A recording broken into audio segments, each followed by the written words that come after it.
Kyle. One day when I was a freshman in high school, I saw a kid from my class was walking home from school. His name was Kyle. It looked like he was carrying all of his books. I thought to myself, why would anyone bring home all his books on a Friday? He must really be a nerd. I had quite a weekend planned, parties and a football game with my friends tomorrow afternoon, so I shrugged my shoulders and went on. As I was walking, I saw a bunch of kids running towards him. They ran at him, knocking all his books out of his arms and tripping him so he landed in the dirt. His glasses went flying, and I saw them land in the grass about 10 feet from him. He looked up, and I saw this terrible sadness in his eyes. My heart went out to him. So I jogged over to him as he crawled around looking for his glasses, and I saw a tear in his eye. As I handed him his glasses, I said, "Those guys are jerks. They really should get lives." He looked at me and said, "Hey, thanks." There was a big smile on his face. It was one of those smiles that showed real gratitude. I helped him pick up his books and asked him where he lived.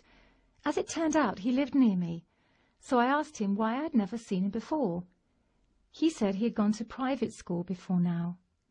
I would have never hung out with a private school kid before.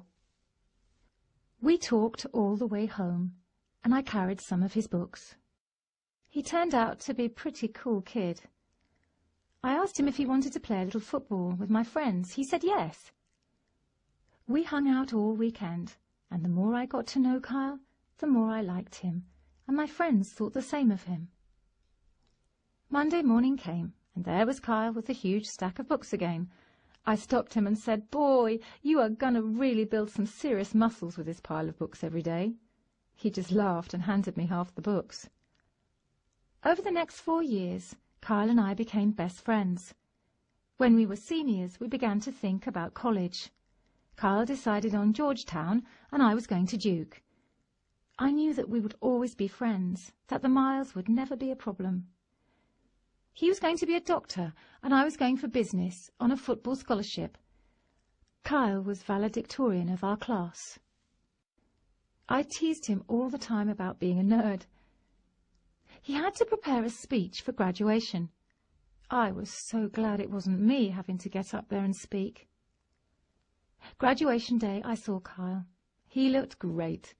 He was one of those guys that really found himself during high school. He filled out and actually looked good in glasses. He had more dates than I had, and all the girls loved him. Boy, sometimes I was jealous. Today was one of those days. I could see that he was nervous about his speech, so I smacked him on the back and said, "Hey, big guy, you'll be great."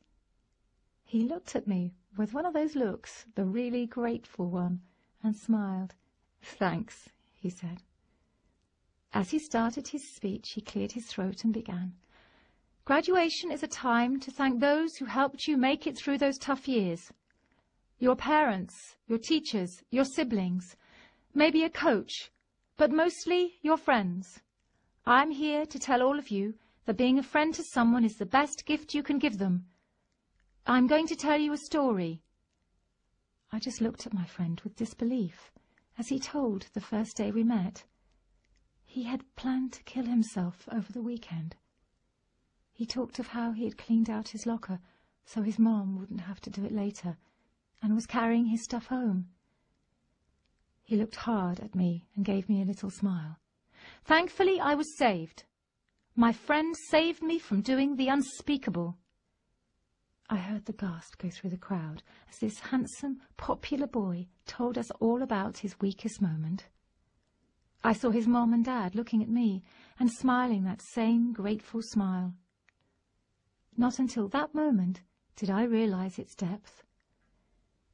Never underestimate the power of your actions. With one small gesture, you can change a person's life, for better or for worse. God puts us all in each other's lives to impact one another in some way.